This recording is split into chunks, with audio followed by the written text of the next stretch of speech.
Messieurs,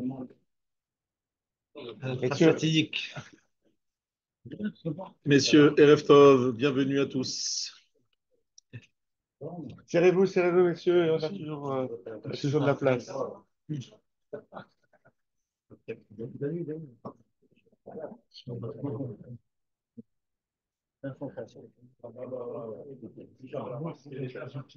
Ah ouais, mais regarde, ils peuvent se serrer là-bas, sur la ligne en face. Bien sûr, bien sûr. Voilà. Ouais.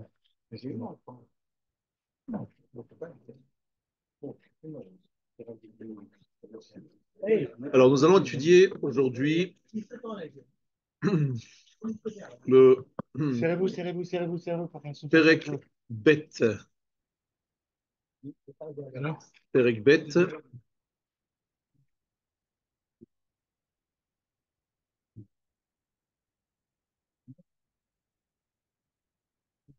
Et je pense sans doute un des chapitres les plus importants, les plus fondamentaux, on va dire comme ça, les plus fondamentaux de ce livre, de Tachlit Abriya, le but de la création. Ni plus ni moins connaître le but de la création. Ine atachlit babriya haya lehetiv mituvo yidvarach lezulato. Le but de la création, c'était qu'Akadosh Baruch Hu a décidé de prodiguer mituvo du bon qui est en lui, les zulato à l'autre, à autrui. Il voulait que ce bon, cette belle chose qu'il a en lui, se transmettre à l'autre. והנה תראה, כי הוא לבדו יתברך שמו השלמות האמיתי המשולל מכל החסרונות.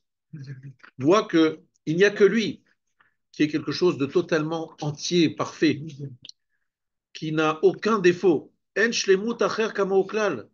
Rien d'autre ne peut être comparé à lui au niveau de sa shlemut. ונמצא שכל שלמות שידמה חוץ משלמותו יתברך, הנה איננו שלמות אמיתי. Toute chose qui pourrait paraître parfaite ne le serait pas si on le compare à lui, à Hachem, qui est la shlemut parfaite et authentique. Et la rikare shlemut be'erech elinan chaser mimenu. On l'appelle shalem par rapport à ce qui est moins. Là, sur Terre, comment on fait? On dit, oh là là, ce monsieur, il est très bien. Il est très bien par rapport à qui? Aux autres qui sont moins bien. Et peut-être qu'on pourrait trouver des gens meilleurs, de la même façon que Noach, on a parlé de Noach. Noach, c'était le tzaddik Tamim Maya Bedorotav. À l'époque d'Abraham, il y a des phrases terribles. Loyan Ershav Likloum. Il aurait été considéré comme rien. Ça, c'est fort. Hein. Ça veut dire que tout est une question, évidemment, de comparaison, de comparatif. Mais par rapport à Kadosh Baruch Hu, rien n'est comparable à lui. Rien ne peut être appelé Shalem par rapport à sa Shlemut à lui. On a tous des chisronotes, tous on a des défauts. Si quelqu'un vous dit je n'ai aucun défaut, il faut se demander pourquoi, qu'est-ce qu'il fait sur Terre. On a oublié que de le ramener là au ciel, puisqu'il a tout fini, il a fait parfait. Ça n'existe pas. Ce qui est Shalem parfaitement, totalement, 100%, il n'y a que chez lui. Comme Hachem il voulait faire du bien, lo yaspik lo biyoto metiv ksatov. Il ne veut pas faire quelque chose qui n'est pas tout à fait bien, il veut faire quelque chose qui est parfaitement bien. Parce que lui, il est parfait et il est bon. Vous avez compris, c'est ça l'introduction. Lui, il est tov, il est bon. Il veut faire du bien. C'est ce qu'il veut faire. Lui, il veut que faire du bien et il est bon. Parce que celui qui est bon, il veut faire du bien. C'est par définition. D'un autre côté aussi, deuxième introduction, il est chalem, il est parfait, il est entier, il est authentique. C'est le top. Donc, quelle est la meilleure façon de faire du bien?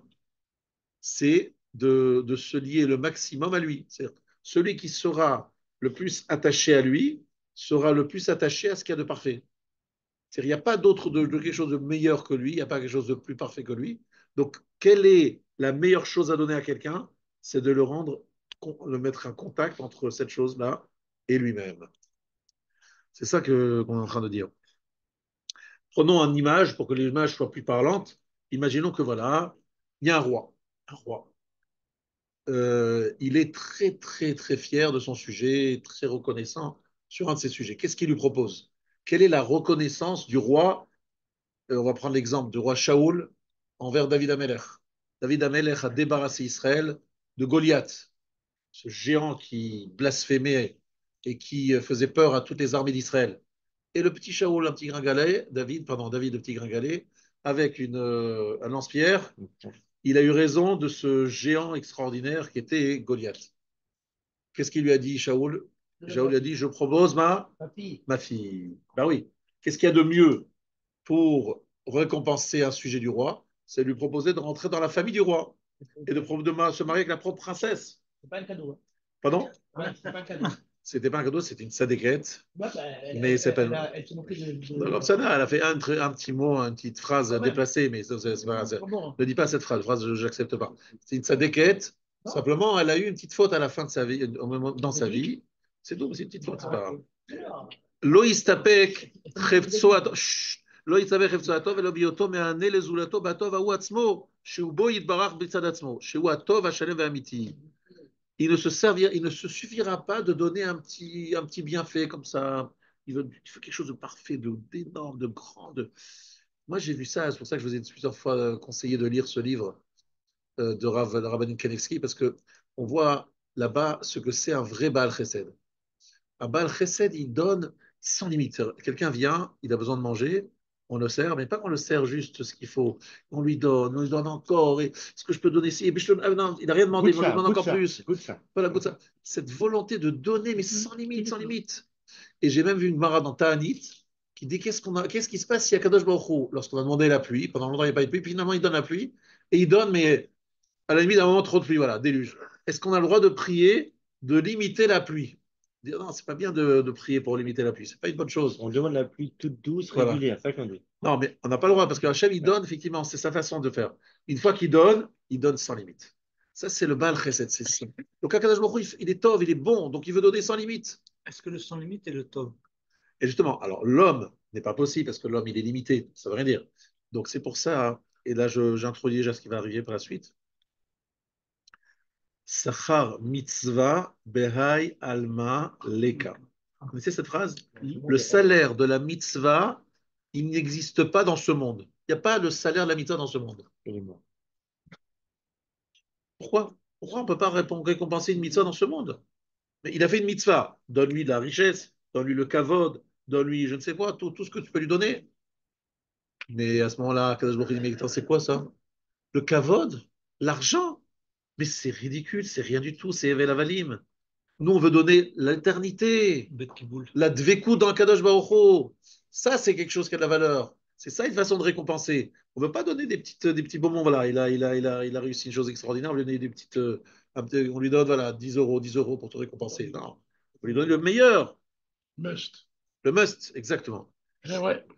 Pourquoi Pardon? Pourquoi il nous a fait des activités dans un monde matériel Alors justement, lorsqu'il nous a mis en médaille, on va expliquer ça. Pourquoi il nous a mis en médaille, ça arrive dans quelques instants. Mais en tout cas, le fait que nous soyons dans un monde matériel et matérialiste fait qu'on ne peut pas récompenser vraiment comme il faut aucun acte tout acte de mitzvah n'est pas récompensable dans ce monde. Impossible. Impossible. Tout ce que tu vas donner, ce sera toujours voilà, des petites protos, des petits rien du tout par rapport à ce que tu mérites. Dans la prière du matin, on fait le distinguo des mitzvot.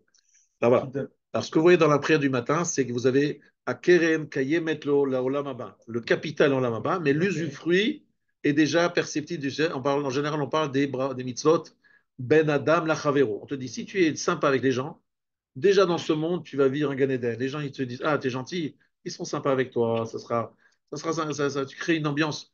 Donc, c'est vrai qu'il y a des salaires dans ce monde, mais qui n'est pas du tout le capital. Rappelez-toi, c'est écrit justement le capital, c'est le monde futur. Là, tu as juste quelques usufruits, Oui.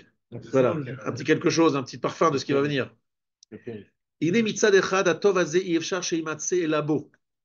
Ce bienfait, il est impossible de le trouver qu'en lui. Ce bienfait total, il n'est qu'en lui, parce que lui, il est parfait. Alken Gazra Chormato, c'est pour ça qu'il a décrété. Chez Metsiut Atava Amitit Azot Yebema, chez Yutan Makom Laborim, les Sheidab Kubo Yidbarach, Beoto Ashiur, chez Efsharlem, chez Yidabku. Donc il a décidé qu'on permette aux gens de se coller à lui, de se relier à lui. Akadosh Baruch Hu, chez Yidabku, Milachon Devek, se coller à lui. Akadosh Baruch Hu, il dit, mais je peux pas, pour les récompenser comme je voudrais les récompenser, il faut qu'ils puissent beau tidbak. Vous connaissez ce passouk? Ou beau tidbak. En lui, vous vous attacherez. C'est des mots du passouk. Ou beau tidbak. Mais visiblement, ce qu'il dit ici, Akadosh Baruch Hu, oui. באותו השיעור שאפשר להם שידבקו. Voilà. Le problème, c'est que c'est jamais totalement. Pourquoi? Et là, je me rappelle, c'est incroyable. On est Parashat Sarah. Parashat Sarah. Et il y a de cela des dizaines d'années, j'étais un shiur de Ramoshe Shapira, de Ratzadik Livracha, de Parashat Sarah. Et il nous racontait les différences entre les différentes religions. Et la religion hindoue, il nous disait que chez eux, ce qu'on appelle le nirvana, c'est en fait l'annihilation de soi dans un être. Alors ils appellent ça, je ne sais pas plus le nom, mais peu importe. C'est aussi une forme de Dieu, mais c'est quelque chose de très spirituel, hein. Mais en fait, c'est l'annihilation de soi. C'est la volonté de chaque croyant hindou, c'est de se fondre dans quelque chose qui est au-dessus de soi. Et c'est ça la réalisation, c'est finalement de disparaître. Et déjà sur Terre, ce qu'ils font les moines et les machins hindous, c'est justement de d'effacer le corps, de disparaître, etc. Et ça voudrait dire qu'on se fonde à Hachem. Et Akadosh Baruch Hu dit non, ça, non, c'est pas possible. Vous êtes une création et non pas un créé. Vous ne pouvez pas redevenir moi. Vous allez rester toujours une créature créée. Donc, de ce point de vue-là, ça ne sera pas possible totalement. Vous allez avoir un contact de plus en plus fort avec Hachem. On va voir après le Rav Hillel, il dit qu'il y a plusieurs niveaux dans le Olam Haemed d'élévation. C'est le Gan Eden lui-même, il y a le Gan Eden à Tarton, Gan Eden à Elion. Après, il y a Olam Haba. Bref, il y a plusieurs niveaux d'élévation. Il y a l'élévation le plus élevé. Et ça, vous avez compris, c'est des stades nombreux. Mais Akadosh Baruch Hu dit, ce que je veux, le plus, c'est plus vous êtes proche de moi, et plus vous allez y gagner. Mais on va rentrer dans les détails. Mais ici, il dit comme ça, Gazra Chormato, sa sagesse a décrété, chez Metziut Ha'atava Ha'amitit Azot, l'existence même de ce bienfait, de cette capacité de donner, de rendre bon, authentique, Yebame Shiutan Makom Lamourim sera par le fait qu'il sera donné une possibilité aux créatures, le Sheit Dabku Boïd Barar, qui s'attache à lui, Boto Ashiur Shef Shalem Shemo. Tel que c'est possible, pas, ça sera limité quand même. Il y Non, aura un moment où ça s'arrêtera, sinon vous disparaîtrez. מבחינה רב, שאפשר להם שידבקו, ça veut dire Oui. la limite c'est nous qui la fixons Ah en ouais, fait. ouais, ouais. C'est pas lui qui Non, la fixe. c'est pas, non, c'est pas, non, c'est pas, non, c'est pas vrai. Ah, C'est pas qu'ils nous la fixons, c'est qu'en fait, ça fait partie de l'essence même de notre existence. C'est comme ça que dit Rav Hillel. ok. C'est pas seulement que C'est pas notre Hachem a limite limité, c'est pas nous qui nous limitons, c'est lui qui voudrait nous donner le maximum, mais nous, du fait que nous sommes des êtres créés, il y a un moment où ça bloque, où on peut pas aller Oui, plus loin, oui. sinon on disparaît. ואז נמצא שמה שמצד עצמם אי אפשר שיתוארו בשלמות כי שלמותו יתברך, même si par eux-mêmes, il n'est pas possible qu'ils aient la shlemut qu'il a lui, il est mitzad idab kambo, du fait qu'il s'attache à lui, il y a gialahem boto ashiur shefshar litaer bishlemut aoid barach. En s'attachant à lui, il se rapproche un peu de cette shlemut, mitzad eyotam idam rimo, parce qu'il s'attache à lui. Veimtsaou nehenim betova amititaï be'erer shefshar lahem lianodba. Il profite de cette bienfait, ce bienfait authentique, selon ce qu'ils peuvent, au niveau de qu'ils peuvent en profiter.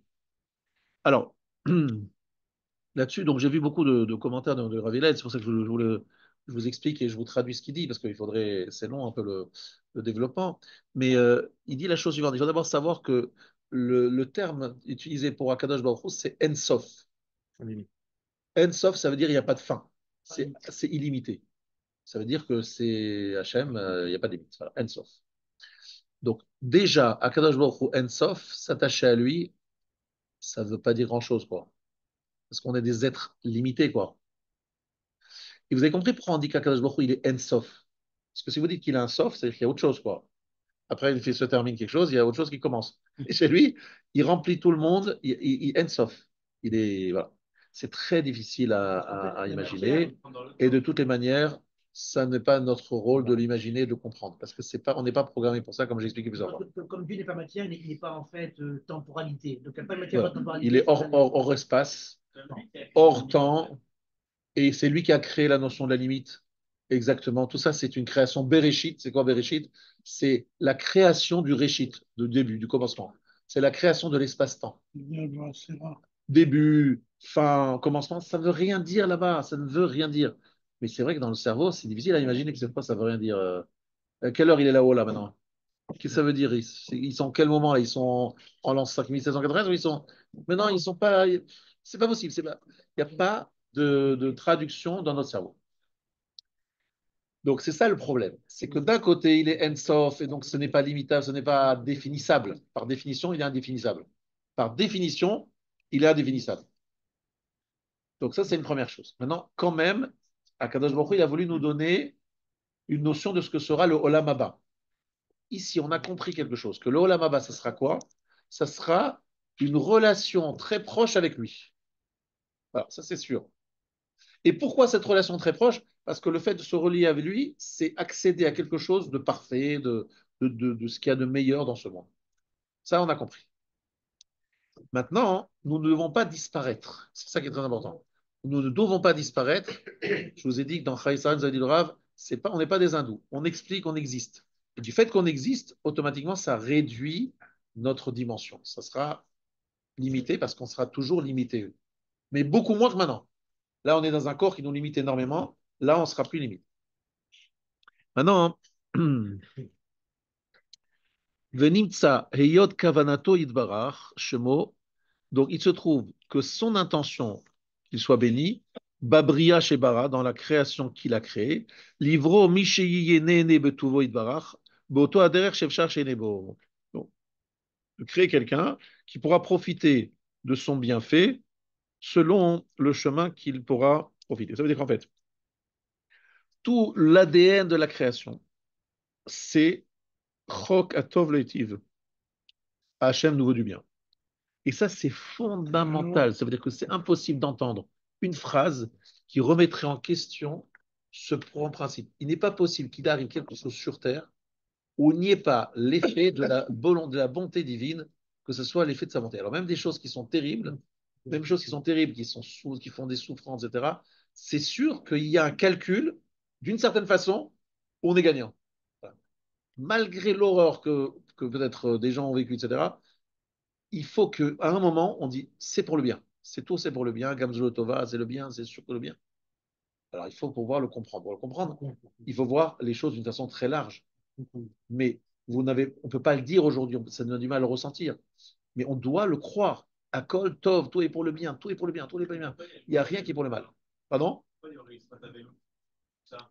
C'est autre chose. Le Khatavelout, c'est par rapport à la Neshama du Niftar. Tu ne vas pas dire, ah, le bonhomme est Niftar, on va faire la fête. Ouais, on fait la gilfa, on fait la joie. Non, ça ne ça n'existe pas. C'est pas autre chose. Si je suis gagnant, c'est-à-dire dépenser pour mieux gagner. C'est paradoxal, c'est pas normal. Je dois jamais être triste en fait. Ouais, exactement. Exactement. D'ailleurs, ce que tu dis lorsqu'il y a une mauvaise nouvelle, Baruch Ata Hashem, Dayana Emet. Le juge de vérité. C'est que ce que tu as fait, c'est Emet. D'être triste quand il y a, par exemple, pour le Beth Amikdash, pour plein de choses. Exactement. Parce que la tristesse du Beth Amikdash montre que tu le languis, et c'est parce que tu le languis qu'un jour il sera reconstruit. Si un jour tu dis tu as perdu tout espoir, tu ne penses pas à lui, il ne sera jamais reconstruit. Donc c'est une manœuvre, c'est une façon de permettre la reconstruction. C'est comme ça qu'on va reconstruire. C'est le seul moyen. Maintenant, écoutez bien ce que je veux dire, c'est qu'en fait ici, de savoir que Chokatov tout ce qui vient d'Hachem, Hachem il est bon. Donc tout ce qui vient, ça peut être que pour le bien.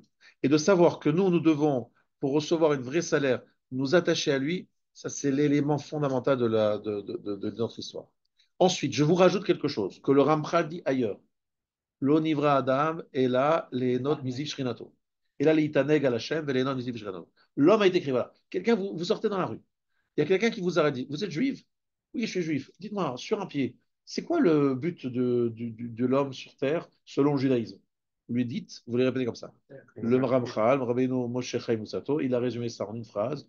L'homme a été créé pour se préparer à recevoir et à profiter de la splendeur divine dans le monde futur.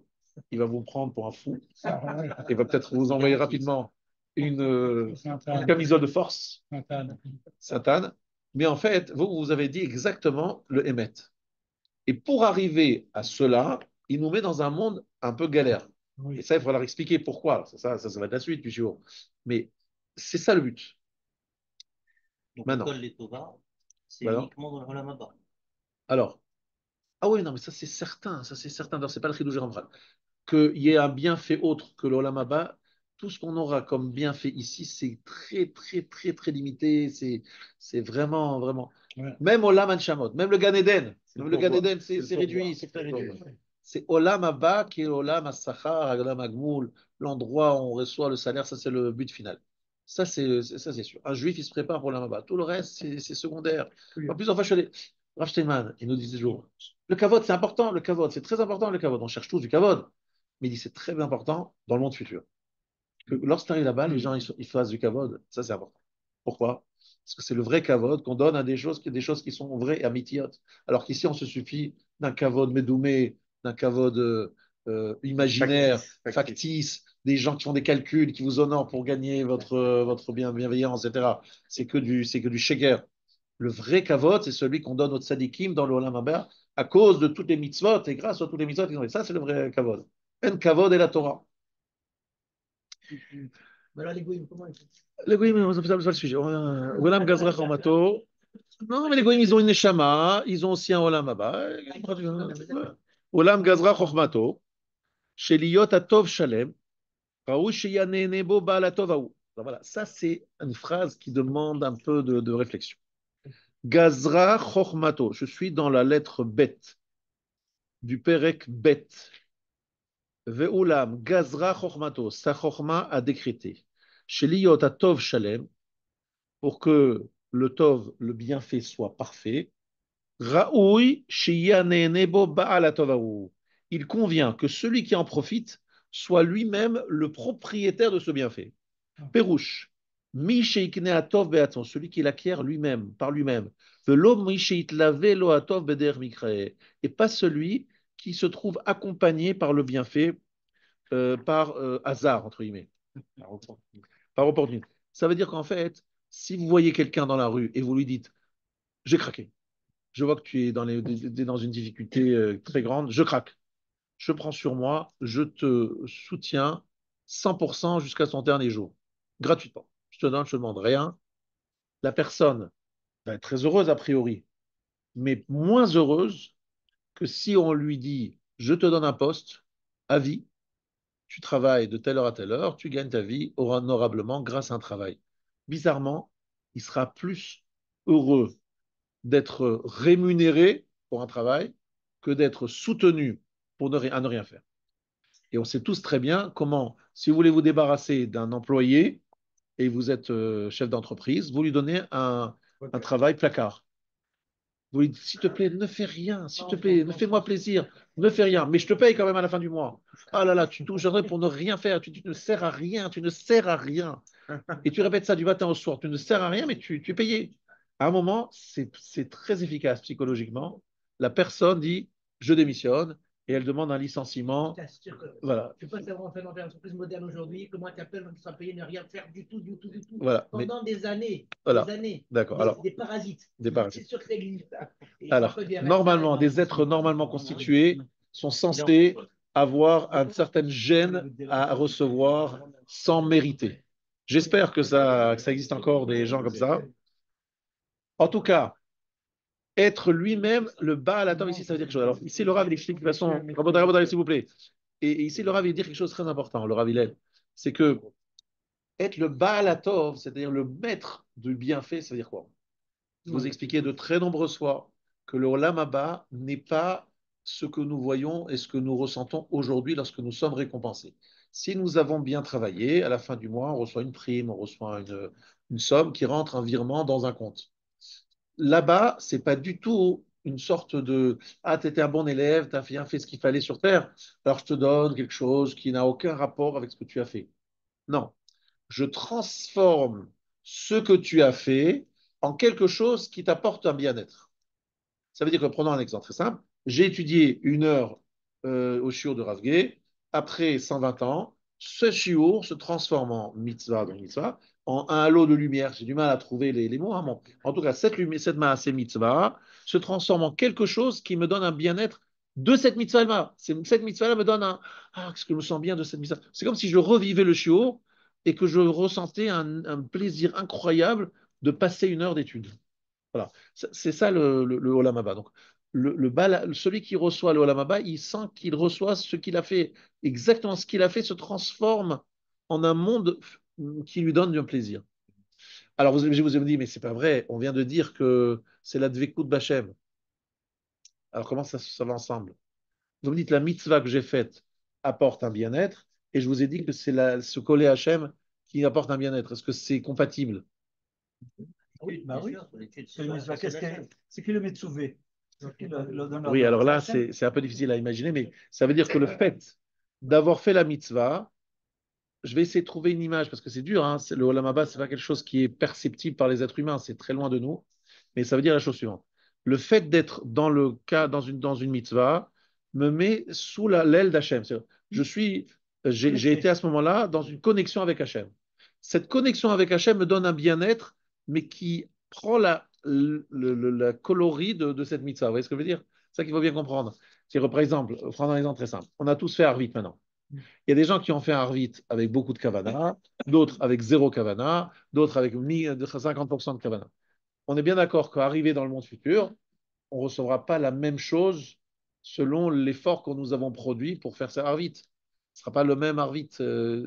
Donc on aura tous un salaire sur Arvit, mais il y a un Arvit qui nous fera en connexion, nous apportera énormément de bien-être parce que la conjonction entre la Dvekut Bachem et la mitzvah va donner un sorte de puissance.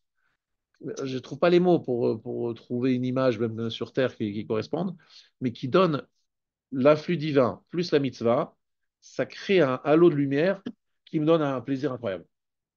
J'ai du mal à trouver une image. Si je comprends bien, ça veut dire qu'on va ressentir le plaisir de cette mitzvah si on l'a fait à 100% comme si elle vient d'Hachem. Et si on l'a fait à 50%, on ressent 50% de ce plaisir. C'est ça que vous Voilà. voulez dire? Alors là, je dois obligé de déjà vous introduire quelque chose qui est écrit dans le l'Agmara. Atid Akadosh Baruchu, la sot machol, la tzadikim. Akadosh Baruchu fera une ronde au niveau des tzadikim. C'est-à-dire que les tzadikim seront donc sur une ronde, et lui, il est au milieu. Alors le Rav, il demande, mais c'est quoi l'histoire de la ronde? C'est quoi? C'est encore on joue là. On va faire un petit, on va chanter, on va danser. Alors le Rav, il répond quelque chose de très intéressant. Il dit qu'en fait, ce qui est particulier lorsqu'on fait une ronde, c'est que tout le monde est la même distance du centre. Ça veut dire quoi? Il dit que c'est une image qui veut dire qu'Akadosh Baruch Hu donnera à chaque membre, chaque personne qui sera dans l'Olam Haba, le même influx de bien-être. Mais est-ce que tout le monde ressentira la même chose? C'est pas possible. Un tzaddik, il a fait plus d'efforts que l'autre. Donc, selon la préparation qu'on aura eue, on captera avec beaucoup plus d'intensité, et ça se comprend très bien aujourd'hui.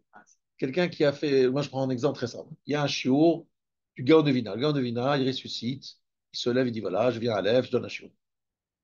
Tout le monde arrive, c'est ça les comble, le monde arrive du monde entier. On va écouter le Gaon de Vina. Ceux qui ont bien appris le sujet, qui maîtrisent les trucs, ils disent ce sera magnifique, ils comprendront, ils diront mais à quel plaisir, mais c'est extraordinaire ce qu'on a entendu là. Et les autres, ils disent mais on comprend rien de ce qu'il a dit, j'étais complètement à côté, je sais pas si c'est bon temps, mais je sais pas, j'ai pas eu de plaisir. Alors c'était beau, le Mahamad, il y avait du monde, il y avait le Rav, il a parlé, hein. Bon, j'ai pas compris grand-chose, quoi. C'est sûr que être dans le sujet, entre guillemets, ou ne pas être dans le sujet, ce sera pas le même profit. Donc, toute personne qui sera dans l'Amaba ressentira un bien-être, mais celui qui a plus préparé sa venue dans l'Amaba ressentira beaucoup plus l'influx. Mais l'influx d'Hachem, il est le même à tous les tzadikim. Mais les capteurs de chaque tzadik ne seront pas les mêmes. La dimension collective, le minyan ne prend pas dessus. Alors, là, par exemple, on dira que chaque mitzvah, chaque arvit sera valable parce qu'on était 10. Voilà. Donc, ça sera validé. Mais vous n'allez pas dire qu'un arvit où la personne a peu investi dans sa kavana et celui qui est à côté a beaucoup plus investi, il n'y aurait pas de différence.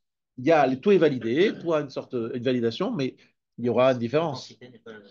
La captation de l'influx divin sera différente selon le travail qu'on aura fait sur soi.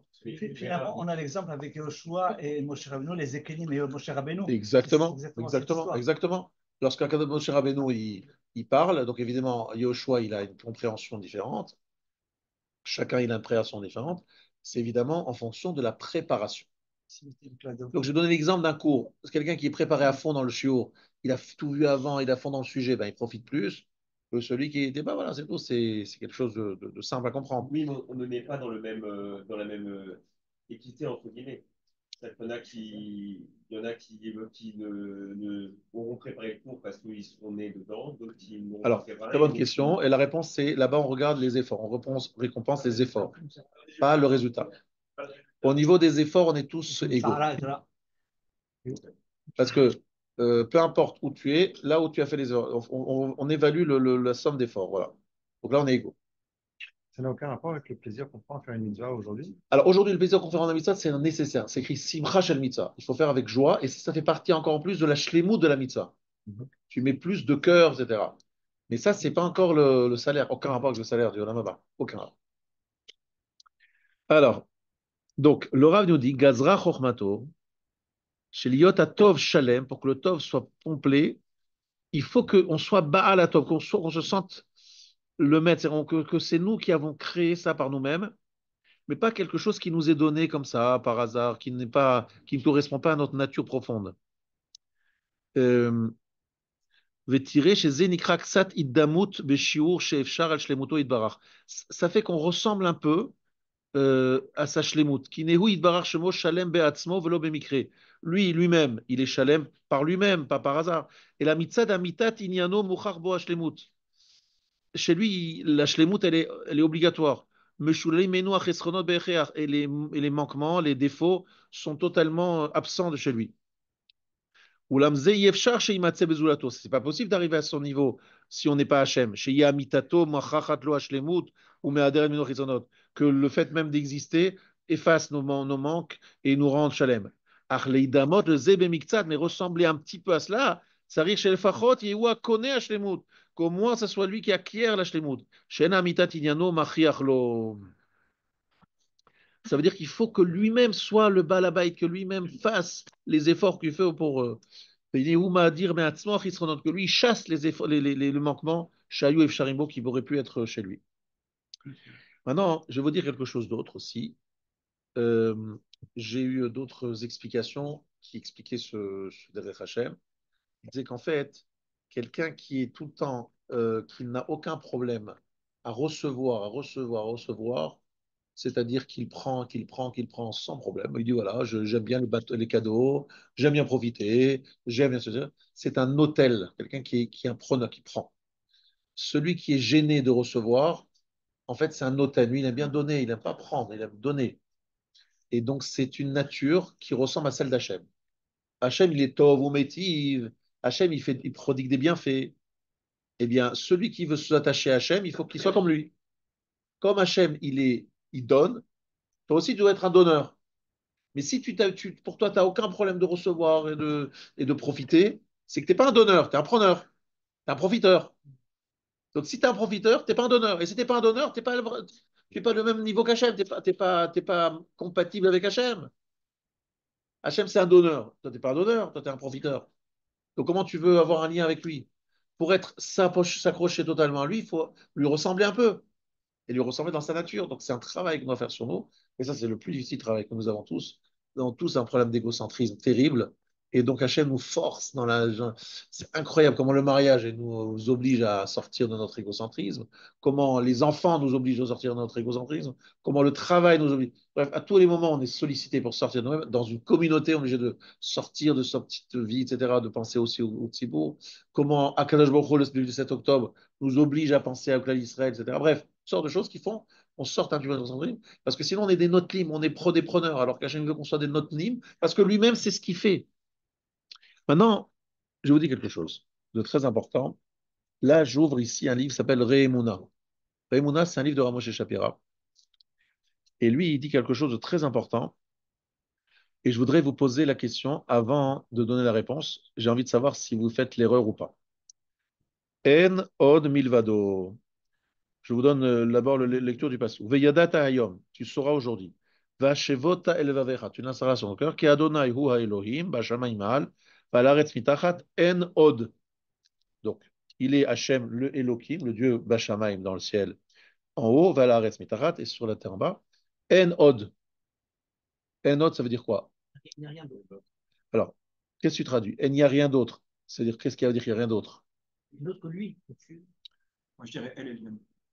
C'est-à-dire, Il n'y a de plus grand et de supérieur. Il est suprême. Il est suprême. Il est l'origine de tout. il est l'origine de tout, il est suprême. Il n'y a rien au-dessus. Il n'y a rien d'autre que lui. Il n'y a que lui. Non, mais Non, pas au-dessus, au-dessus, c'est NAS, ça il fait constitue tout. Il constitue tout. Alors, Il constitue- vient le Rav, il dit, En akavana, en od Elohim acherim zulato. Ça ne veut pas dire qu'il n'y a pas d'autre Dieu à part lui. Et la chaîne od davar ou metziut klal zulato. Il n'y a aucune existence à part lui. rien d'autre que lui. Ça, c'est très difficile à entendre. Donc, nous, on Il n'y a rien qui pas existe. Non, Alors, ça on veut est on est inclus. On fait partie de lui. On est. Alors voilà, alors Pas attention. Ah, voilà, pas voilà. tout à fait. Oui. J'ai peur de dire le mot inclure parce que ça veut dire qu'on est une partie, mais. En od davar baolam rak Hashem yitbarach. Il n'y a pas d'autre chose dans le monde que Hashem yitbarach.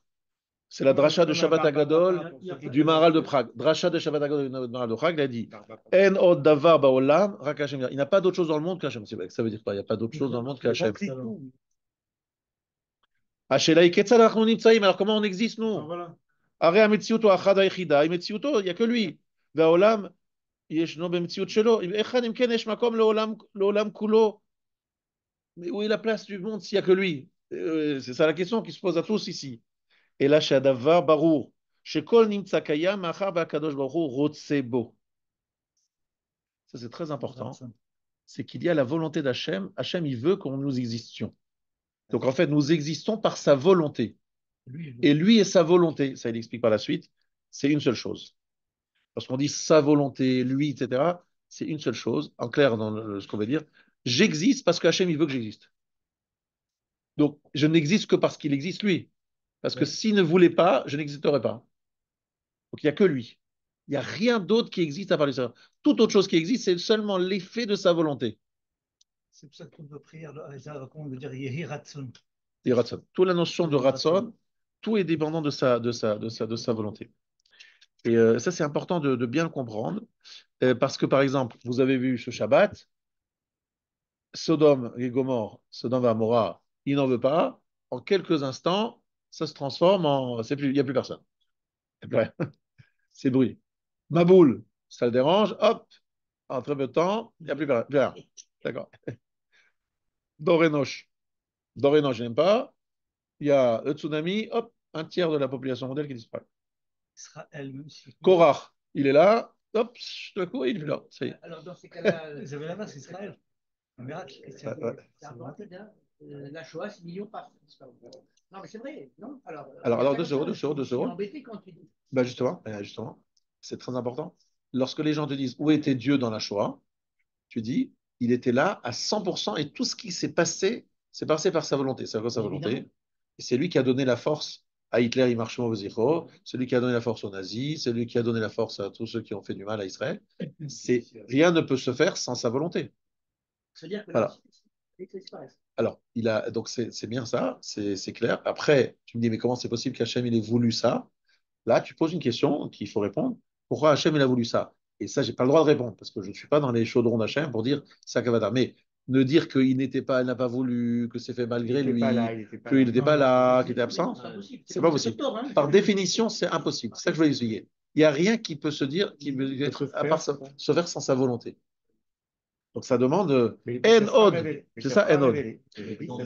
J'ai juste dit qu'un jour on révélera la raison de tous ces horreurs. Mais et en plus pire que ça, on est obligé de dire qu'il est Tov ou Métiv. Donc par définition c'est bien, et de dire que c'est bien une chose pareille, c'est impossible de dire ça. Aujourd'hui quelqu'un qui dit ça, on dit mais t'es fou quoi, arrête.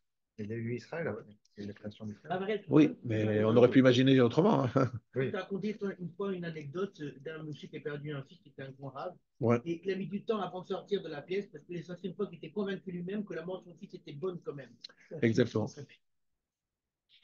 Exactement. En fait, il avait du mal à dire. Moi, j'ai vu des Ramanim, ils avaient.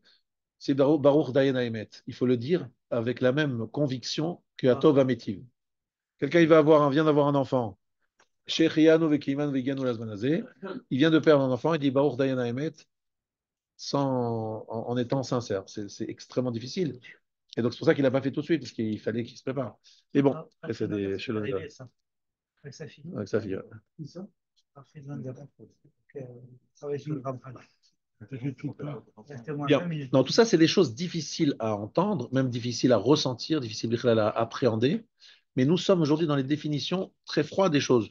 Voilà qu'est-ce que le Ramchal nous pose comme définition. Et tout, il a pris tout ça du Harizal. Et d'ailleurs, le Rav Hillel, il montre le passage du Harizal qui dit ça. Et donc, vous pouvez le retrouver si vous voulez, je peux vous montrer. C'est écrit dans l'Arizal, c'est pas inventé par je ne sais quoi, c'est une vulgarisation du Harizal qui vous est donnée aujourd'hui. Et donc, je voudrais juste vous faire comprendre la suite. Ça veut dire que si on a compris que Hachem, il veut qu'on soit nous-mêmes les Baalim, les maîtres, que nous ayons gagné cette shlemut par notre travail, par une acquisition à travers un travail, à travers un effort, alors là, ici, le Rav il nous dit la chose suivante. Regardez, on va continuer et donc, vous avez compris ce qu'a dit le Rav. Je vous ai fait une petite parenthèse avec le Rav Moshe Shapira. Je vous ai dit que j'ai commencé, j'ai pas fini malheureusement, je vais terminer. C'est pour ça qu'il a créé la notion de Malchut. La notion de Malchut, c'est la notion de la royauté divine, donne la place à l'homme. C'est-à-dire qu'il dit à l'homme, moi Hachem, je veux être un roi. Pour être un roi, j'ai besoin de sujets. Tu es mon sujet. Donc, en fait, finalement, ton existence en tant que sujet du roi est justifiée parce que c'est la volonté. Ma volonté, c'est d'être le roi. Et pour être un roi, il faut que j'ai des sujets. Et pour que j'ai des sujets, il faut que je choisisse un peuple. J'ai choisi le peuple juif et tous les autres Umot HaOlam, on va voir ça par la suite, quel est leur rôle dans ce projet-là. Mais c'est en créant la notion de Malchut, de royauté, qu'il a donné la place à chacun d'entre nous. Pourquoi? Parce que si nous donnons kavod à Meler, si nous faisons honneur au roi, eh bien, on a toute raison d'exister. Mais qu'est-ce qui se passe lorsqu'on manque de respect pour le roi? Des crimes de lèse-majesté à l'époque, lorsqu'il y avait les rois, c'était direct la mort. Parce que ta seule existence, c'est-à-dire le roi était d'une telle puissance que tous les êtres qui vivaient dans son royaume lui devaient une fidélité absolue, totale. Dès qu'il y avait une déviance, la moindre déviance, tac, couper les têtes. Et Akadosh Baruch Hu nous dit, moi, pour pouvoir justifier votre présence sur terre, il faut prêter allégeance totale au roi. Maintenant, attention, il y a plein de gens qui vivent, qui n'ont aucun monsag et qui ne sont pas du tout des sujets fidèles du roi. Et pourquoi ils existent? Ils existent parce que Hachem leur donne la possibilité de choisir et donc leur donne le temps de faire teshuva et il leur donne plusieurs chances. Mais tout c'est l'irvodo. Parce que, comme le dit le fameux Mishnah, le dernier Mishnah du chasse, de Perkei Avot, Kol ma shebara Kadosh Baruch Hu, le berao la lichvodo. Tout ce qu'Hachem il a créé, c'est pour son kavod. C'est-à-dire pour que ce soit. Pas parce qu'il a besoin de kavod, il n'a pas besoin de kavod à Kadosh Baruch Hu. C'est pas par rapport au kavod, il a besoin de kavod Hachem. Parce qu'il faut bien comprendre quelque chose. Il y a une question que nous posions dans la yeshiva à l'époque où on était jeunes, fin de l'adolescence. On a posé à tous les rabbinim. On disait, mais vous dites qu'Hachem, il est parfait, il est entier, il lui manque rien, etc. Comment ça se fait qu'à un moment, il a dit, bon, je vais créer le monde. S'il a créé le monde et il a voulu donner, c'est qu'à un moment avant, ça manquait, quoi. C'est un problème. C'est que ça lui manquait avant. Parce que si ça lui manquait pas, pourquoi il l'a fait? Et si ça lui manquait, par définition, c'est pas possible que quelque chose lui manque parce qu'il était parfait. C'était complet. Il était complet. Donc, oui, vous faites quelque chose parce que ça va rajouter quelque chose, mais si ça ne rajoute rien, Encore plus le fait de vouloir avoir Il des le dit, le sujets, Ramchal. c'est encore plus étonnant. C'est parce qu'un roi sans sujet, c'est plus un roi. donc ça lui manquait la malchoute. Est-ce qu'il avait besoin d'être Ça ménaf? veut dire qu'il voulait être roi. Donc je me dis la question, un roi sans sujet, ça Voilà. Donc en fait, finalement, il n'était pas malach avant, donc il lui manquait quelque chose. Mais c'est pas possible. Dieu, il est chalem. Ah. C'est un débordement Révélé. C'est un débordement de chesed. Il le fait par pure bonté. Dans sa perfection, Mais il y a un aspect pourquoi que c'est il l'a fait à un moment? Il a voulu à un moment de le faire, mais pourquoi est-ce qu'il a voulu faire ça? Parce que débordé chesed, c'est-à-dire qu'il a été débordé, il y avait un problème avant, pas avant. Non, c'est-à-dire il est parfait, il a une mida qui s'appelle le chesed, à un moment il faut qu'elle s'exprime. C'est pas un manque. Ah, il faut qu'elle s'exprime, c'est-à-dire qu'avant qu'elle s'exprime, elle était manquante. Non. Ah. Non. Non. Elle Non, manquait pas, mais il fallait qu'elle s'exprime quand même. Pas il fallait, elle va s'exprimer. De fait. C'est ça que j'appelle un débordement. C'est-à-dire que il y a ce côté à lui qui part. Mais c'est pas par un manque. Ça ne tient pas. Ça tient pas. Alors, rappelez-vous d'une chose très importante. que vous devez ne jamais oublier, qui est en fait une Mishnah dans Chagiga. Et pardon, ici, il le cite ici dans des. Voilà.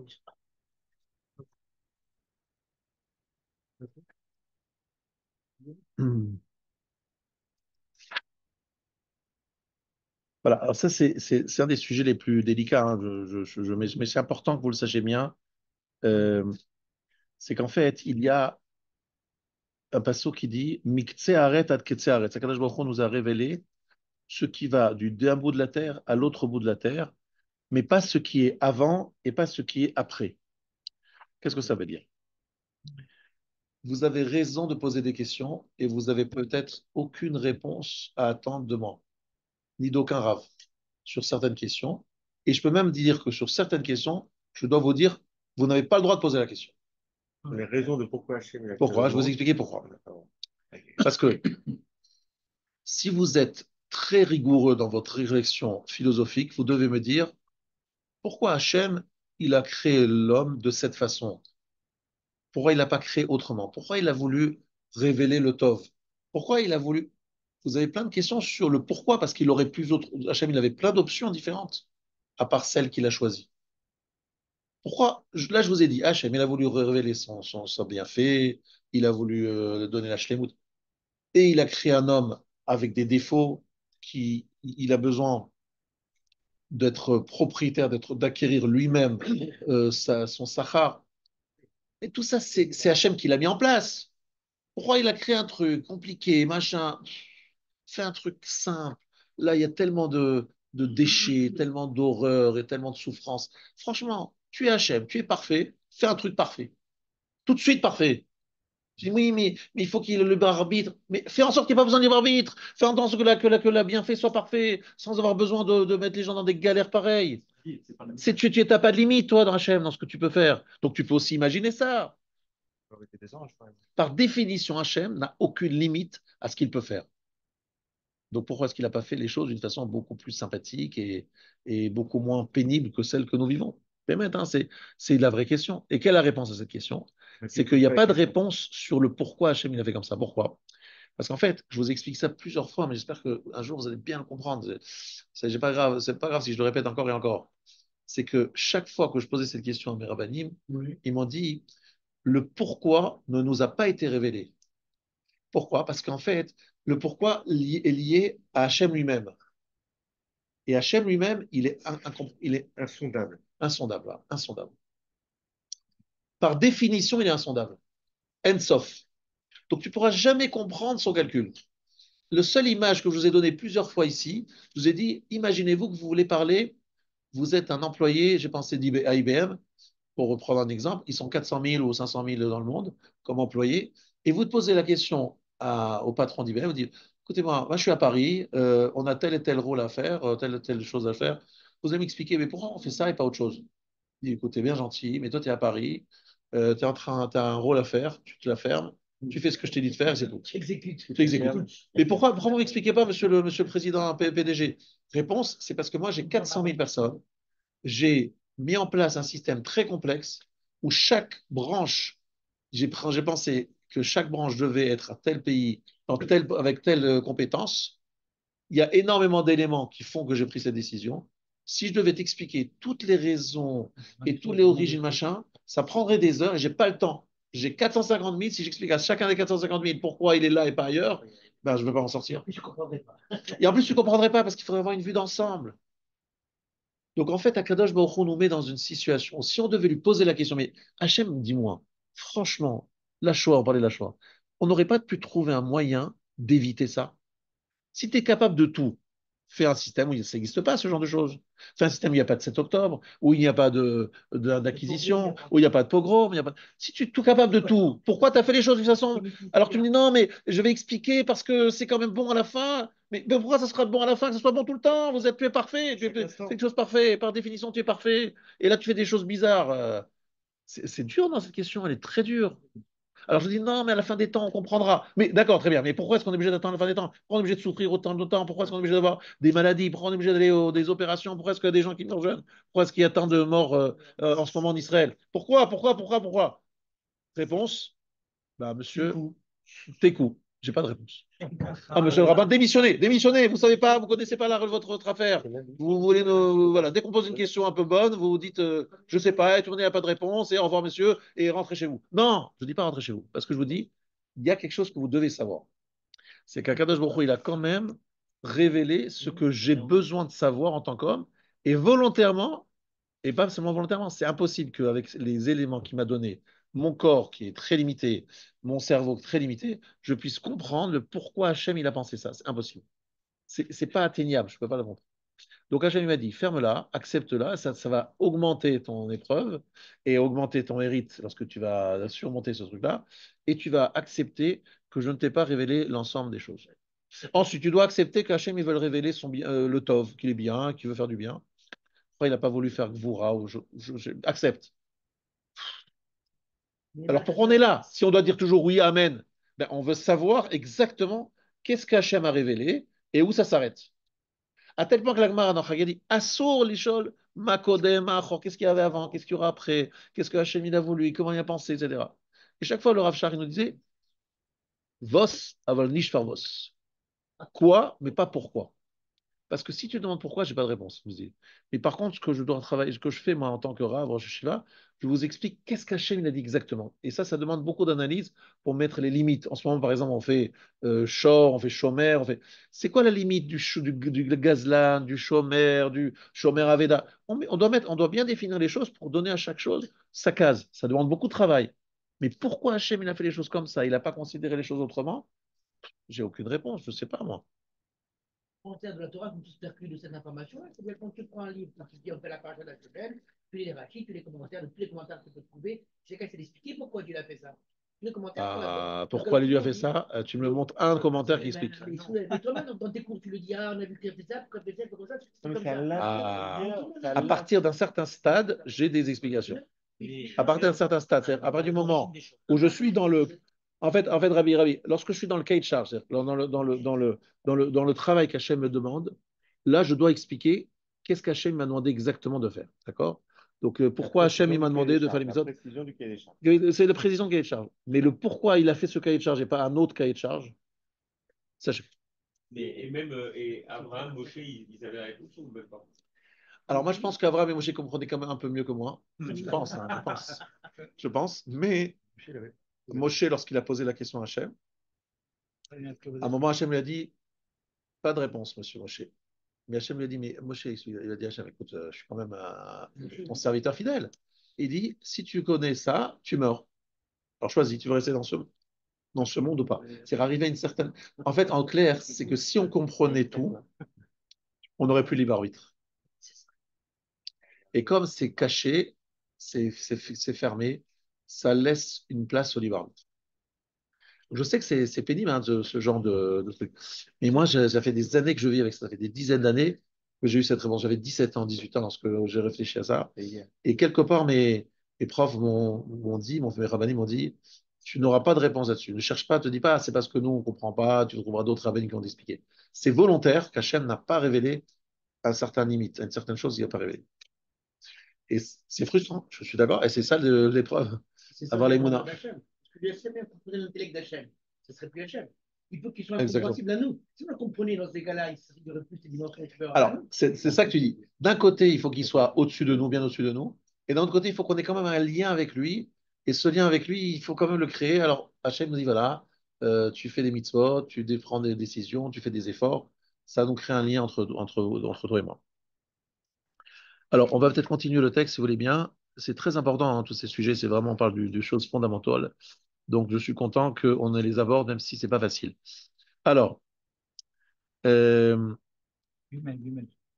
ואומנם מלבד היות הברית הזאת, ג' מלבד היות הבריאה הזאת שקנתה שלמות ראויה להידבק בבורא, יתברך, מצד התדמותה לו, הנה על ידי קנותה השלמות לה, נמצאת מדבקת והולכת בו. עד שסוף קנותה השלמות והיא מצא מדבקת בו, יהיה הכל עניין אחד. Acquérir la shlemut et s'attacher à lui, c'est tous un seul sujet. Là, je voudrais vous expliquer ça.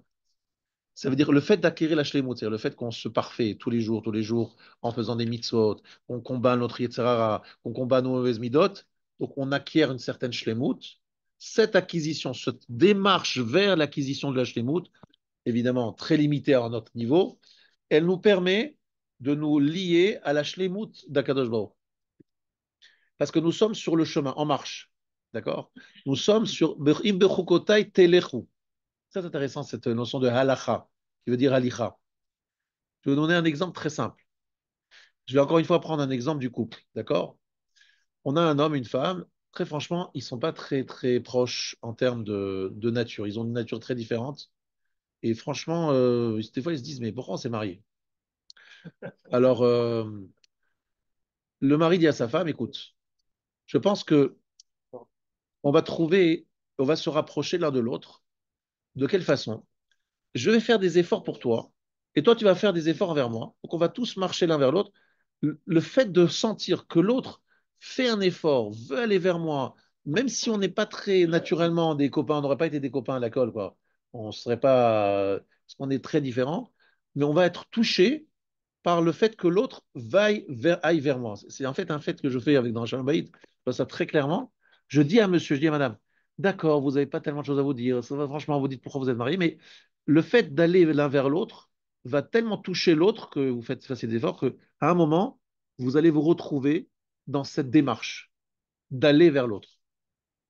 Aller vers l'autre, c'est ce qui crée le lien. Pourquoi? Parce que je me dis, voilà, l'autre, il veut se rapprocher de moi, il veut. Et cette recherche-là, c'est ça qui crée la shlemut. C'est un chemin vers, c'est jamais quelque chose qu'on atteint parce qu'on est des êtres très limités. Mais aller vers, marcher vers, l'Ech Lecha, exactement chez Abraham. Tout son parcours commence par l'Ech Lecha dans l'Ech Lecha, hein, et ça se termine par l'Ech Lecha de Vayera avec la Hakeda. C'est aussi l'Ech Lecha. C'est marche. Lorsque tu marches, tu es en train d'arriver. Tu es déjà en train de c'est en fait ce que me disait toujours Morav. Lorsque tu sens que tu es loin, tu es proche. C'est-à-dire, tu sens que tu es loin d'Hachem, donc c'est-à-dire que tu as besoin de faire des démarches pour aller vers, tu te rapproches. C'est ce qu'on appelle des Hachem. Et voilà, derrière Hachem. C'est un chemin. Derrière Hachem, bravo. C'est un chemin. C'est jamais, c'est jamais Shalem, c'est jamais. Et c'est pour ça que j'ai dit plusieurs fois dans mes livrets Torah dernièrement que l'endroit, le moment où on fera les mitzvot parfaitement, etc., ça sera le mot à Mashiach, l'époque messianique, qui nous préparera à l'époque de Triat Hametim et de Olam Haba.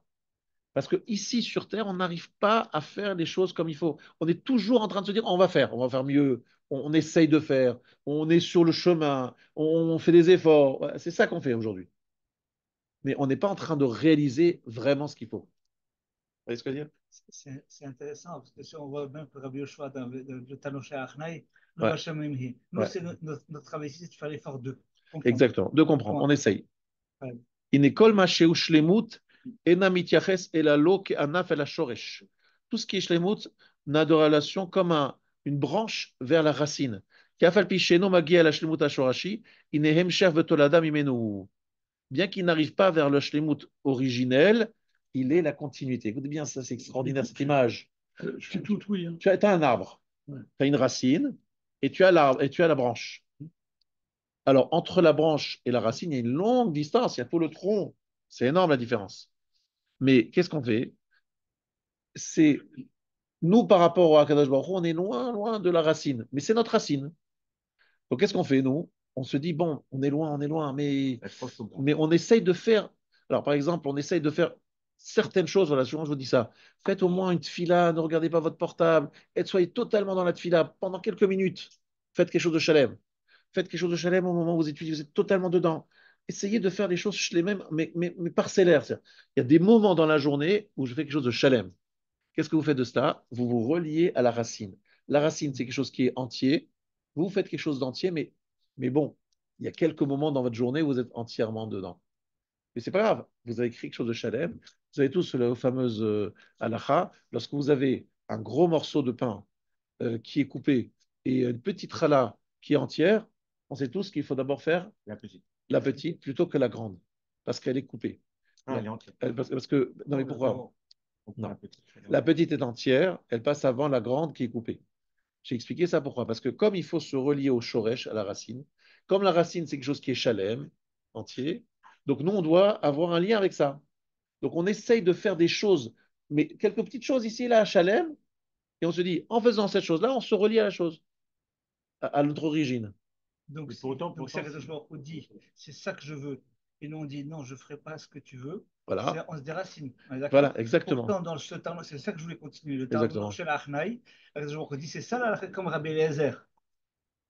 Non, là-bas, c'est pour mettre, non, c'est autre chose. Là-bas, on est en train de dire que la Torah a été donnée aux hommes et que c'est les Chachamim qui doivent fixer la halakha et qu'Akadosh Baruch Hu, quelque part, il va suivre l'avis des Chachamim contre ce que lui, entre guillemets, pense. Mais c'est pas Mais sa c'est parce volonté. que comme Hachem pas il a sa donné. volonté. Non, non, c'est pas grave. C'est pas grave. Sa volonté, c'est que la Torah devienne la Torah des hommes. C'est ça, sa Donc, ça vérité. veut dire que Sa volonté est plus importante encore que le émet absolu. Donc, ça veut dire que le derrière est plus important que l'arrivée. Je ne sais pas si c'est lié à ça, mais en tout cas, moi, je ne vois pas les choses comme ça, mais j'entends ce que vous dites, mais je ne comprends pas comme ça, moi. Je pense que là-bas, c'est une question des Mounat Rachamim, etc. Mais ce que le chidouche ici, que je pense, c'est que le chemin, ça c'est très important parce que je voudrais que vous le notiez dans votre tête et je crois que, je ne sais pas si je l'ai dit assez clairement. Ça veut dire que le fait d'aller vers, de tendre vers, dans ce monde, c'est la chose la plus élevée qu'on puisse avoir. Au niveau du résultat, on est tous pas très bons, quoi. Mais le fait de tendre vers, ça c'est d'aller vers, de vouloir faire quelque chose de parfait. De ce point de vue-là, on ressemble à Hachem. Voilà. Comme il est Shalem, nous on veut aller vers la Shlemut, on tend vers ça, ça y est. On a fait ce qu'Hachem attend de nous parce que plus que ça, il n'y a que des Yechidim, des tzadikim particuliers, etc. Mais nous, on va vers, on tend vers. Mais au moins comprendre vers quoi on tend. On tend vers la Shlemut. Juste un point que vous avez dit entre ce qui est entier et ce qui est partiel, on choisit l'entier. Et pourtant, si dans les brachot, on veut quelque chose qu'on préfère par rapport à autre chose, on va vers ce qu'on aime. Là-bas, c'est un autre problème. Oui, on fait la même chose d'Hachem, on dit la même chose. Hachem, on l'aime parce qu'il est entier. Non, c'est autre chose. Là-bas, c'est une question de brachot. Est-ce qu'on va donner priorité parce que c'est une bracha et on ressent plus de simcha en prenant ce qui est chaviv que par ce qui est shalem. C'est un autre sujet. Il ne faut pas mélanger. Maintenant, Rabotai, il faut avancer parce que le temps en cours est. Alors, je voudrais ici. Arrive le Rav et nous dit, il pose un problème de fond. Si lui, il est Shalem, s'il remplit le monde, un problème de fond.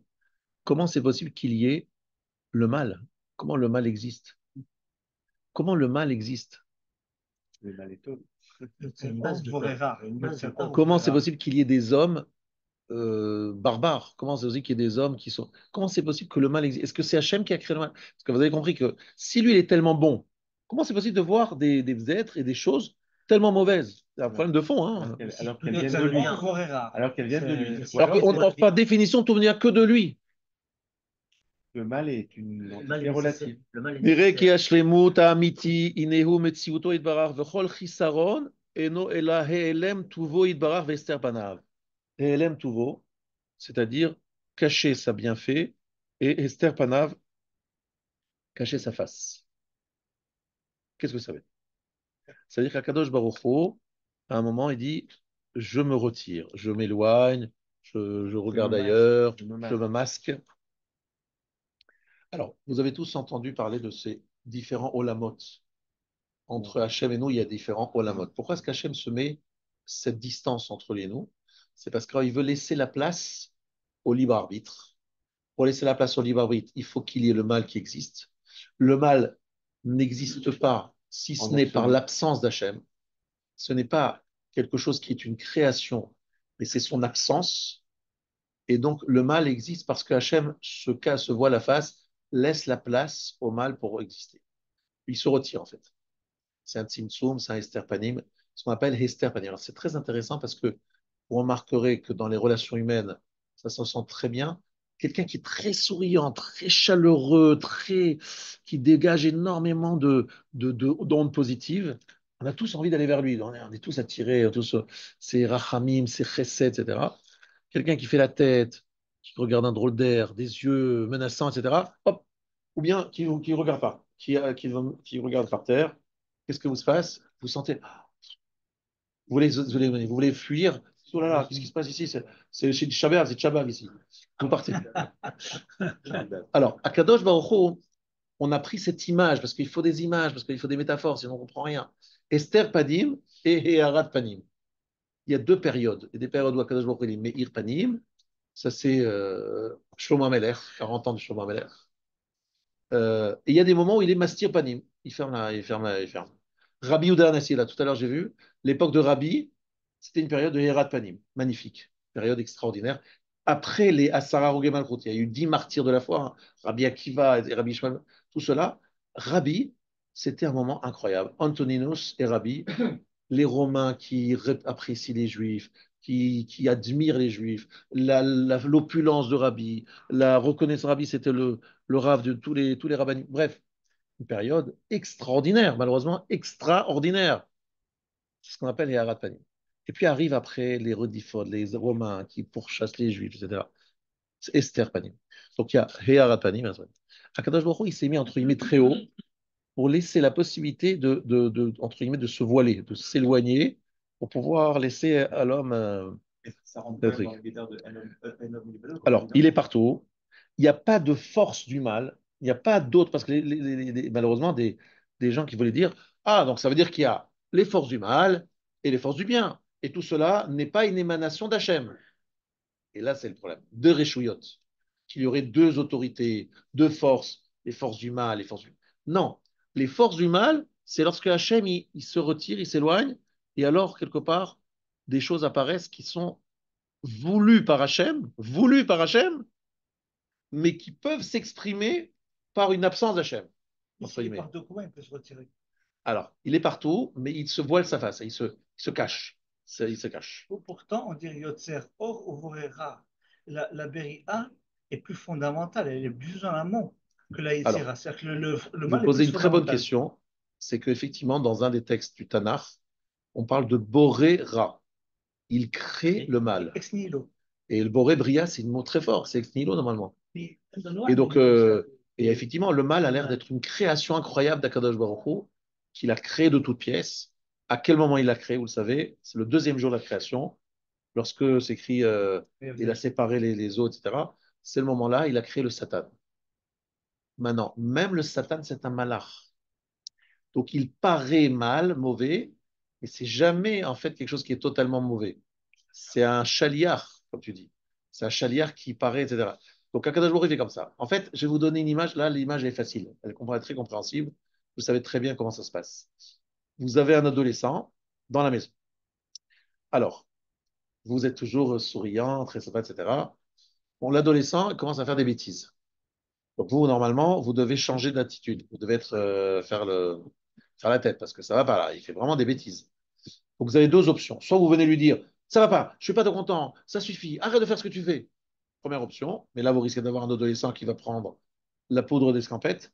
Soit vous dites la tangente, soit vous dites, bon, je vais m'enfermer dans ma chambre, je ne sais pas trop ce qu'il fait dans la sienne, mais surtout, je ne rentre pas dans sa chambre, je n'ai rien vu, ni connu.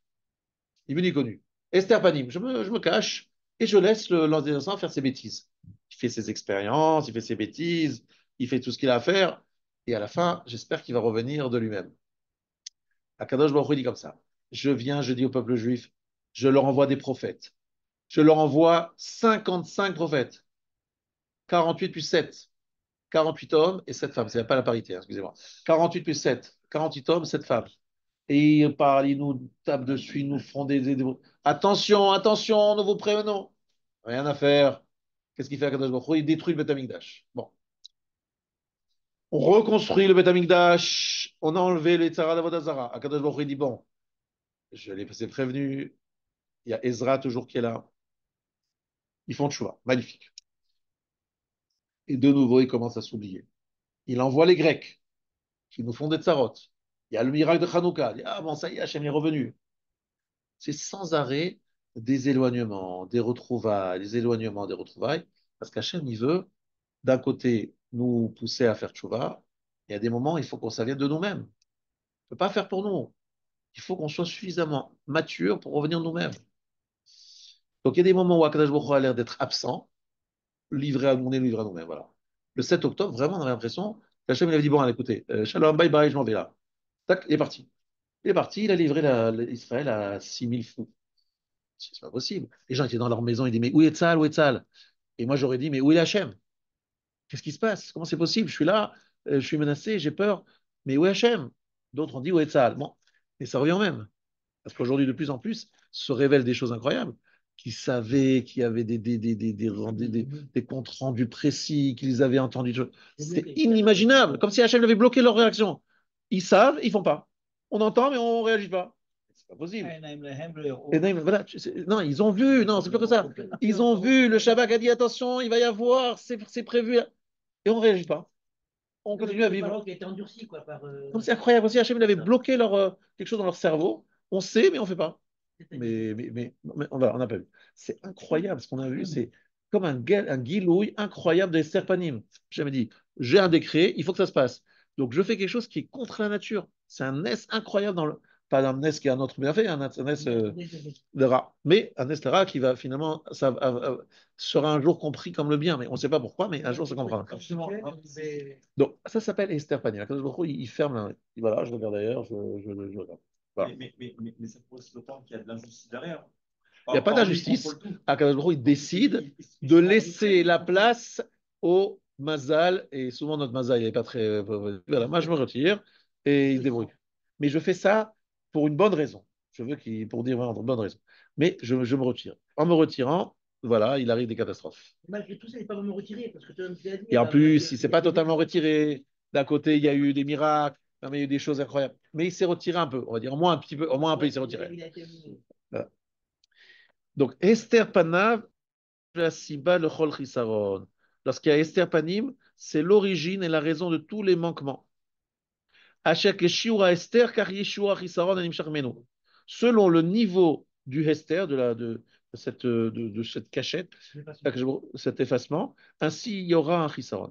Alken Enivra Ose Omed Beshikul Ben Hashlimut Vachisronot, Shem Toldot Hayara Ve'Esther, Beitchazko Bishlemuyot, Ve'aknotam Otam Be'atzmo, Ine Ochez Bo Yitbarach, Shua Shoresh Va'mekor Lehem. Alors, cette créature-là, écoutez bien, qui se trouve dans un shikoul, comme une sorte de balance entre ce qui est parfait, shalem, et ce qui est chasser, ce qui est manquement, les manquements, Shem Toldot Ha'ara Ve'Esther, donc qui sont ce qui découle de l'éclairage et au contraire, du moment où Hachem se cache, Bitrasko Bishlemuyot, Ve'aknotam Otam Ve'atzmo, Ine Ochez Bo Yitbarach, Shua Shoresh Va'mekor Lehem. Incroyable, ça il dit quelque chose d'incroyable.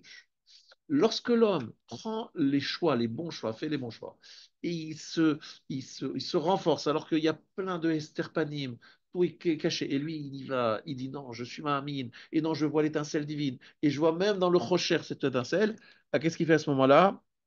Il se lie à Kadosh Baruch Hu, et là, il a une liaison avec Hachem qui est tout à fait exceptionnelle, qui n'est pas celle lorsqu'il y a Heharat Panim. Là, je vous explique quelque chose de niflam. Écoutez bien, écoutez bien, écoutez bien. Ça veut dire que des fois, dans le rocher, il y a une rencontre dans l'obscurité qui n'existerait jamais dans l'éclairage. En fait, c'est le sod du Bdikat Hametz.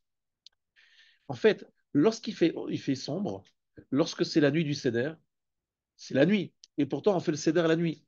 On dit Hachem, il est là, Hachem, il est là. Il est là encore. Je reprends l'exemple que j'ai pris tout à l'heure. Le 7 octobre, il y a eu Esther Panim. D'accord. Mais on a dit aussi qu'il y a eu des miracles qui se sont passés. Il y a énormément de miracles qui sont rapportés.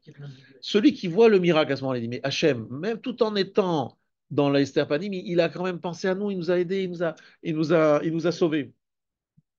Il révèle plus encore d'attachement que lorsque tout est Heharat Panim. Pourquoi? C'est des exemples très simples. Là, je peux vous donner une métaphore facile. Lorsque le papa il est en pleine colère et il veut châtier son fils, et au moment où il le châtie, il a la peine pour lui et il va quand même le sauver d'un châtiment trop fort et il montre sa rahmanout, alors qu'il est en pleine colère, il montre plus encore son amour que lorsque tout va bien, que tout est calme, qu'il lui fait des cadeaux, etc. Parce que si dans ta colère, tu es capable de la contrôler et de garder et de montrer quand même ton amour, je vous donne toujours cette image. C'est une image que je trouve incroyable, que j'ai jamais trouvé meilleure. C'est l'histoire d'un roi. Il avait un fils qui était insupportable. Donc il a supporté pendant longtemps, longtemps ces phrases qu'à un moment il a dit, voilà, mon fils, tu dégages de ce palais tout de suite. Et derrière le palais, qu'est-ce qu'il y a? Une forêt peuplée de brigands et de bêtes sauvages.